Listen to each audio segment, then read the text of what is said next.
So welcome back. In the previous video, we saw how to use classes and objects. Today we are going to focus on methods.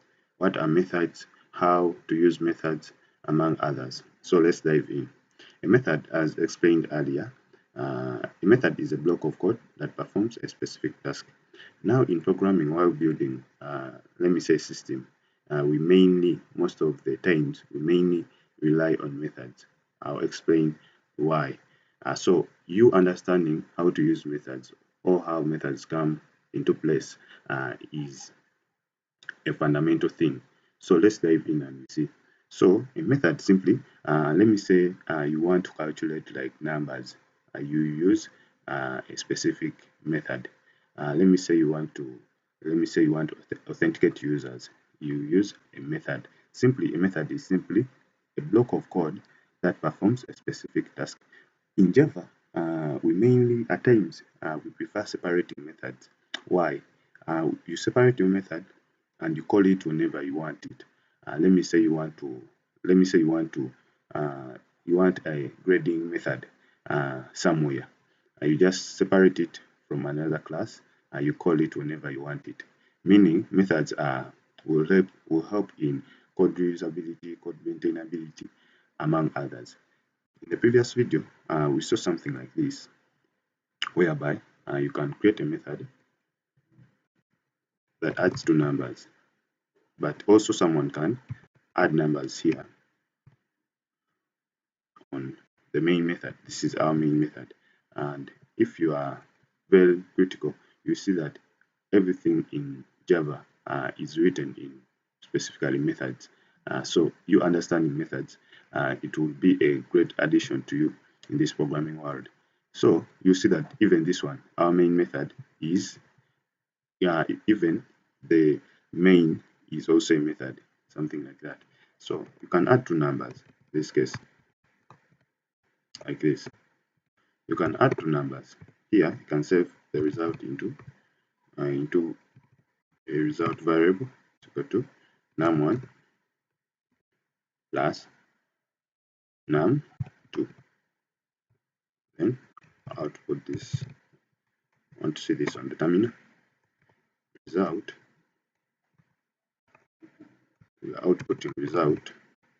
Compile this and run. You see that after compiling and running, you see that we are successfully adding the two. You see that we have successfully added the two numbers. But what if you want to separate your code? You see that this is not maintainable. But what if you want to do, or what if you want to make this reusable? You want to separate this into another file or into another class so that you can add the two numbers whenever you want it or whenever you want to add something. Now there we introduce something called a method. So what I will do here, I'll create a class. I'll name it my calc class. Name it my calc class. Yeah, can change this to 6. I can leave it my calc class. Then create a class. Inside here, I can create a method for addition. So I will say add, then create a method. So that's how we create a method. But here, remember, you have to make this public. I'll explain this in the coming videos, but for now, if you put public on your method, you can access it anywhere in your system. So here, you have to give your method a data type. Now, this method is returning an integer. So in this case, when you put the return keyword and put like 0, then close, you'll see that it is accepted because 0 is also an integer. So one of the things that you should know is that you have to specify what your method is returning. If you are returning a boolean, you specify your data type. But most cases, besides there is what we call the void. When you put void on your method, this method cannot return anything. But besides the void keyword, other data types, without this return keyword, it will be very difficult for the method to work. If I remove this, you see that even if output this and you see. Even if I try to compile this, this is the add method. Even if I try to compile this, you see that it won't accept in any way. It won't accept, meaning each and every method has to return something. So that's very crucial. So here I'll use a return keyword. I'll put like 0, put here some space. So this is my method that I have created.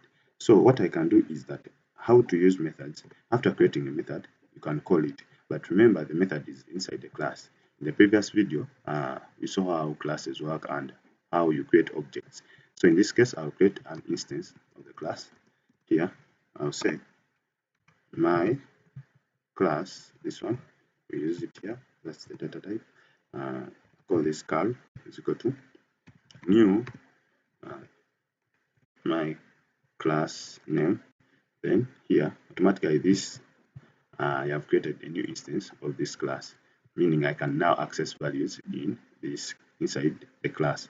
So inside here, remember this variable, I can call it cal. Now to call a method, you simply call this keyword, this name, meaning you will call something like add, then put these two curly brackets. Here, automatically, you have successfully called your method. So after compiling this, or before doing this, you see that even if I compile without using this method in my main method, it won't work. This add method, without calling it, it won't work. So if I compile, you will see that it won't execute anything, meaning you have to first call your method to use it. As I explained, without calling your method, it won't work anywhere.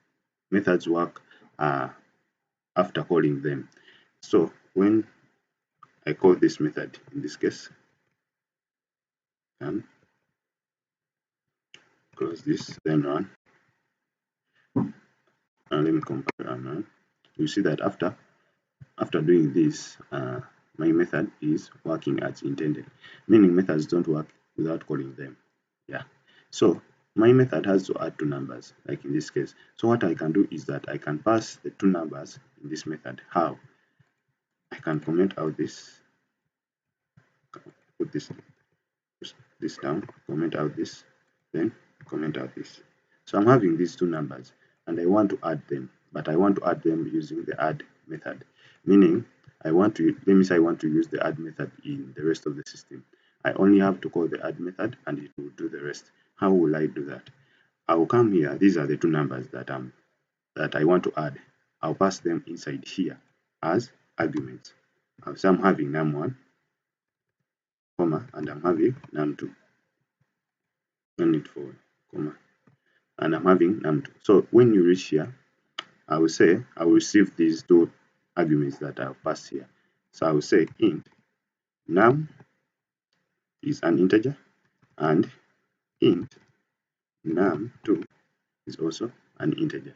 You see that I'm successfully receiving this. So I can use these two numbers that I have entered. I can say int result is equal to, I'm adding the two numbers num plus num2. So here in this case I'll return the result. Meaning I can remove this. Meaning each and every time this method is called, it is going to be adding, it is going to be taking two numbers, and after taking the two numbers, it will add them and it will return the result. Meaning even if I have multiple, I'm building a complex system, I can access this method, provide it with two numbers, and it will return my result as intended. Without doing this manual, this isn't reusable, but while using method, they help in code reusability. Now let me compile this and you see. Compile, then run. Remember, to use your method, you have to first call your method. Yeah, that's very crucial. Here, after compiling, after using these two, you see that there is something. It is compiling, but it is not outputting something. You see, it is not outputting something because I have to save the this result into a variable after calling it. Ins cost, say my result is equal to, then this is an integer result being returned. So here I can output my result in this case. So when you compile this, so the only thing that I have added is that I have saved my I've saved everything that my add method is returning into the result keyword. So, and I'm outputting the result. In this case, I'm printing out the result. So when you compile and run, you'll see that we are successfully adding the two numbers. Meaning in this case, even if I change this, you'll see that everything is working as intended. Everything is working as intended. You'll see it. Meaning here I can have multiple. Another example that I can give, I can have multiple methods inside my class and say public. Let me create a multiplication method or subtraction method. We could create a subtraction method inside here. This one is also a public method. It is returning an integer. In this case, return